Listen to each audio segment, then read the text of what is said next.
our next chapter, chapter 7, looping structure. Before that video, we watch chapter 6. Chapter 6 name is condition statement. There are 4 condition statement. First one, if statement. Second one, if else statement. Third one, if else, and fourth one, switch. So these are the condition statement in chapter 6. Now we are going to see chapter 7, looping structure. So what do you mean by looping? If you want to perform a sum of the statement repeatedly execute, so by the help of looping. So இப்போ looping ஒரு continuous statement repeated execute ஆகும் அப்படின்னா loopingகிறத நாங்கள் வந்து use பண்ண போகிறோம். So last நம்ம JavaScript என்ன லூப்பிங் படித்தோம் அதே லூப்பிங் கான்செப்ட் தான். இங்கே அடிஷ்னல் என்ன கான்செப்ட் வரும்னா ஃபார் ஈச் அப்படிங்கிற கான்செப்ட் வருது, அவ்வளோதான். ஸோ ஜாவாஸ்கிரிப்டில் என்ன பார்த்தோன்னா ஃபாரு, வைலு, டூ வைல் பார்த்துருப்போம். இங்கே அடிஷ்னல் என்ன வருது அப்படின்னா ஃபார் ஈச் யூஸ் பண்ண போகிறோம். சரிங்களா, இதுதான் looping structure. So next, what do you mean by looping structure?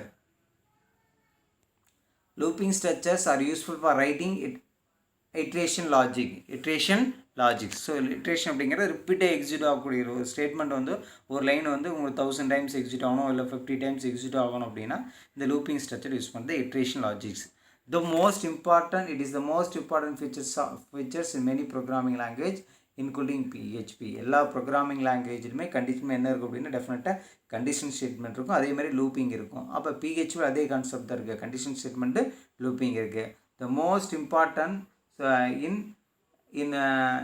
in Java, in PHP there are 4 condition statement, 4 looping statement.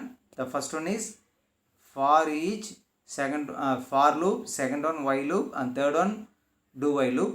Extra in PHP, in JavaScript, these 3 already we studied. In PHP we additionally studied for each loop.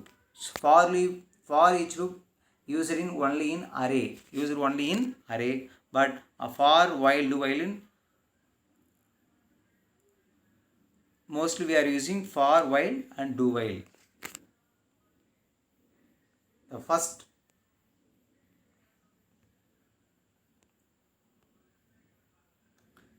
for loop. What do you mean for loop? For loop is an important functional looping system which is used for iteration logic, and the programmer knows in the advance how many times the loop should be run. So how many times இந்த loop வந்து execute பண்ணோம் அப்படிங்கிறது program already தெரிஞ்சு வச்சுருக்கணும். இப்போ இந்த statement வந்து 5 times execute ஆகணும் அப்படின்னா ஆல்ரெடி அவர் தெரிஞ்சு வச்சுருந்தாலும் இந்த கோடிங் வந்து 5 டைம்ஸ் எக்ஸிக்யூட் பண்ண போகிறோம். ஸோ ஆல்ரெடி இந்த லூப் நம்ம எக்ஸிக்யூட் ஆகணும் அப்படிங்கிறது அட்வான்ஸாக இதில் தெரிஞ்சுக்கணும்னா ஃபார் லூப்பை தெரிஞ்சிருக்கணும். ஸோ இதை For loop is an important looping system which is used for iteration logic when the programmer knows in advance how many times the loop should be run.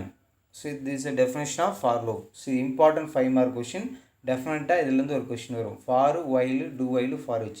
So condition statement அடுத்து looping, இதிலிருந்து definitely உங்களுக்கு 10 mark கன்ஃபார்மாக இருக்குது பப்ளிக்கில். So நல்லா learn பண்ணிக்கங்க, டெஃபினட்டாக இதிலிருந்து இருக்குது, உங்களுக்கு நமக்கு 10 மார்க்ஸ்க்கு இருக்குது. சரிங்களா, ரைட். நெக்ஸ்ட் பார்த்தீங்கன்னா what is the syntax of for loop?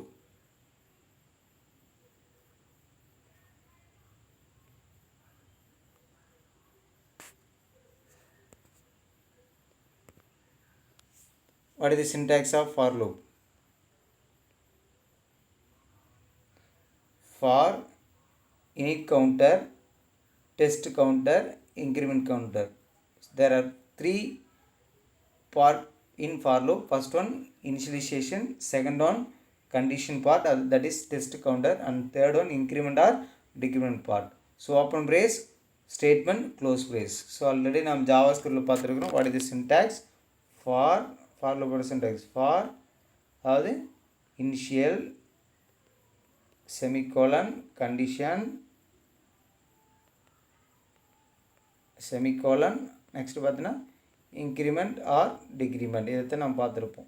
இந்த for loop there are 3 parts, initial, condition, and third one increment or decrement. So after that நீங்கள் என்ன ரைட் பண்ணோம், நம்ம open brace, statement, நெக்ஸ்ட்டு பார்த்தீங்கன்னா close brace. So this is syntax of for loop. இதே concept init counter, init for init counter, test counter, increment counter. So open brace, next என்ன வரும், code to be executed, அதான் statement close brace.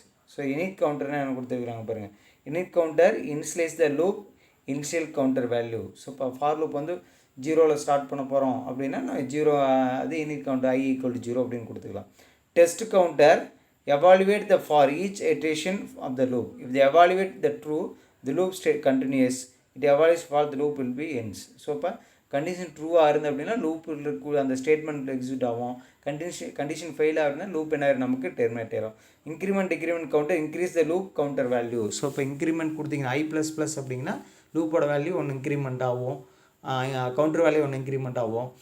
i minus வந்து counter value one value என்ன ஆகும், நமக்கு decrement ஆகும். So there are 3 parts. One mark question கேட்கலாம், how many parts இந்த ஃபார் லூப் அப்படின்னு கேட்கலாம். So there are 3 parts. What are the parts அப்படின்னு கேட்கும்போது init counter, test counter, increment counter.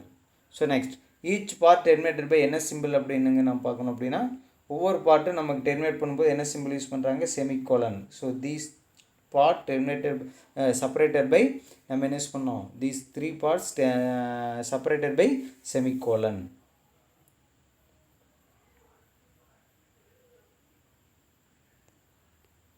next example. So example பாருங்கள், for loop use பண்ணுறோம். இது ஃபாருங்கிற keyword. So நம்ம பிஹெச்பியில் வந்து ஒரு வேரியபிள் யூஸ் பண்ணோம், டாலர் சிம்பிள் யூஸ் பண்ணோம். $i = 0. நெக்ஸ்ட் இது வந்து இனிட் கவுண்டரு. அடுத்து செமிகோலன் ஒரு பாட்டை பிரிக்கிறதுக்கு என்ன யூஸ் பண்ணோம், செமிகோலன் யூஸ் பண்ணுறோம். $i <= 10 கொடுத்துருக்குறோம்.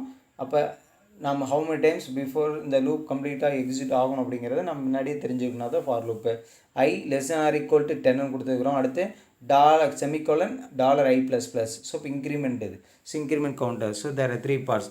த நம்பர் இஸ், அடுத்த எக்கோ ஸ்டேட்மெண்ட்டில் பாருங்கள், த நம்பர் இஸ் $i அப்படின்னு கொடுத்துருக்குறாங்க. Number is $i. அது கொடுத்து என்ன நமக்கு அடுத்து பிரேக்னு கொடுத்துருக்குறாங்க. அடுத்து இந்த $i டபுள் கோட்டில் இங்கே முடிச்சிருக்கணும், இந்த இடத்துல டாட் வச்சுருக்கணும். ஸோ $iன்னு கொடுத்துருக்கணும். அடுத்து பார்த்தோன்னா டாட் வச்சு $i, அதுக்கடுத்து பார்த்தா பிரேக் யூஸ் பண்ணியிருக்கிறாங்க. ஸோ இப்போ அவுட்புட்டில் என்ன வரும் அப்படின்னா நமக்கு, அவுட்புட்டில் என்ன வரும் நமக்கு, ஸோ ஃபஸ்ட்டு ஐயோட வேல்யூ எதில் ஸ்டார்ட் ஆகுது, 0. என்ன வரும்னா த நம்பர் இஸ், இப்போ நம்ம அது கூட தேவையில்ல, நமக்கு இது மட்டும் நம்ம மென்ஷன் பண்ணிக்கலாம். இந்த லைனில் நம்ம என்ன பண்ணலாம், எக்கோ $i மட்டும் நம்ம யூஸ் பண்ணிக்கலாம். அப்படி யூஸ் பண்ணால் என்ன வரும் அப்படின்னா, ஃபஸ்ட் ஐயோட வேல்யூ என்ன வரும் நமக்கு, 0. நெக்ஸ்ட்டு 1 2 3 4 5 6 7 8 9 10. ஸோ அப்போ எத்தனை டைம் லூப் எக்ஸிட் ஆகும், எனக்கு 11 டைம்ஸ் எக்ஸிட் ஆகும். 0லேருந்து கவுண்ட் பண்ண பாருங்கள். கண்டிஷன் என்ன கொடுத்துருக்கோம் நம்ம, i <= 10. ஸோ இப்போ 10 வரையும் <= 10 வரையும் ஸ்டார்டிங் வந்து 0லேருந்து ஸ்டார்ட் பண்ணுறோம், முடிவு வந்து 10 வரை. இதை கவுண்ட் பண்ணி பார்த்தீங்கன்னா நமக்கு 11 டைம்ஸ் இந்த லூப் எக்ஸிட் ஆகும். இது மாதிரி கோடிங் கொடுத்துட்டு இந்த loop how many times will be executed அப்படிங்கிறது நமக்கு கிரியேட்டிவ் கொஸ்டின்ஸ் கேட்பாங்க. ஸோ இப்போ ஆன்சர் பார்த்தீங்கன்னா 11 டைம்ஸ் எக்ஸிட் ஆகும். இந்த லைன் நம்ம தேவையில்லை.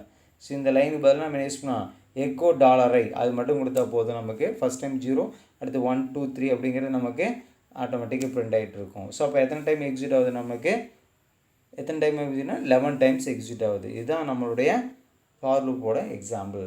ஸோ எப்படி எழுதணும் ஃபார் லூப்பு, நான் அந்த எக்ஸாம்பிளே சொல்லிடுறேன். ஃபார் $i = 1 சொல்கிறேன். இன்னொரு எக்ஸாம்பிள், <= 5. நெக்ஸ்ட்டு பார்த்தீங்கன்னா i++, அதாவது டாலர் வரும். எல்லாத்துக்கு முன்னாடி டாலர் வரணும், டாலர் சைன் வரணும். நெக்ஸ்ட்டு பார்த்தீங்கன்னா ஓப்பன் பிரேஸ், எக்கோ $iன்னு கொடுத்துட்றோம், க்ளோஸ் பிரேஸ். இல்லை இப்போ இதுக்கு என்ன அவுட்புட் வரும், so starting value 1, end value <= 5 கொடுத்துருக்குறோம். அப்போ அவுட்புட் என்ன வரும், 1 2 3 4 5. இது அவுட்புட். டெஃபினட்டாக இந்த மாதிரி கொஷின்ஸ் வந்து உங்களுக்கு பப்ளிக்கில் வர்றதுக்கு சான்ஸ் ரொம்ப அதிகம். நம்ம 70% சிலபஸ்ன்னு சொல்கிறாங்க. அப்போ 70% சிலபஸ் 60 70 தெரியல. ஸோ டெஃபினட்டாக நமக்கு 60-70 போது அந்த கண்டிப்பாக இதுலேருந்து நமக்கு ஒரு கொஷின்ஸ் இதுலேருந்து ஒரு 5 மார்க் கொஷினும் கண்டிஷன் ஸ்டேட்மெண்ட் ஒரு 5 மார்க் கொஷின் டெஃபினட்டாக வரும். ஸோ நல்லா லேர்ன் பண்ணுங்கள். சரியாப்பா? தேங்க்யூ.